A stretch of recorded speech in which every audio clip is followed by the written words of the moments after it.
Inihain ngayong araw ni Senator Win Gatchalian sa Senate Bills and Index Section ang mga priority bills niya para sa 20th Congress, kung saan kabilang na nga rito ang pagtutulak na gawin na lang na 3 taon ng kolehiyo, pagpapataw ng mas mabigat na tax sa vape at maging pagpapahigpit sa regulasyon na meron ng Pilipinas hinggil sa online gaming. Marami kaming balita na pati bata ngayon ay nag-online gambling na ngayon, lalo na in scatter.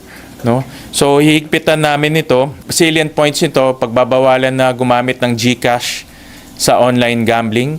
Tataasan yung age from 18 to 21.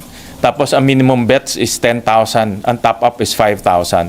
So hihigpitan natin to. Of course, may mga regulation din kaming linagay doon para hindi lahat ng tao ay pwedeng pumasok sa online gambling. Mababasa rin sa dokumentong ipinasa ni Gatchalian na patuloy na pagbabawalan ang mga government officials at maging employees sa paglalaro nito at maging ang miyembro ng Armed Forces of the Philippines. At kung magpumilit nga mga ito na maglaro ay posible silang kumaharap sa parusa o di kaya multa. No, so ngayon, naglagay rin kami ng penal provision. Pag hindi ginawa ng mga regulatory agencies trabaho nila, pwede silang kasuhan at matanggal sa trabaho. Pwede rin silang makulong. So hinigpitan namin yung regulation ng online gambling.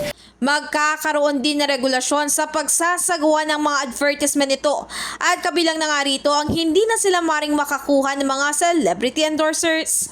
Maliban pa ron, bawal din ang anumang promosyon nito sa mga malalapit na eskwelahan, simbahan at maging government offices. In the heart of changing lives, ako si Brigada Ann Cortas ng 105.1 Brigada News FM Manila, the Music News Authority.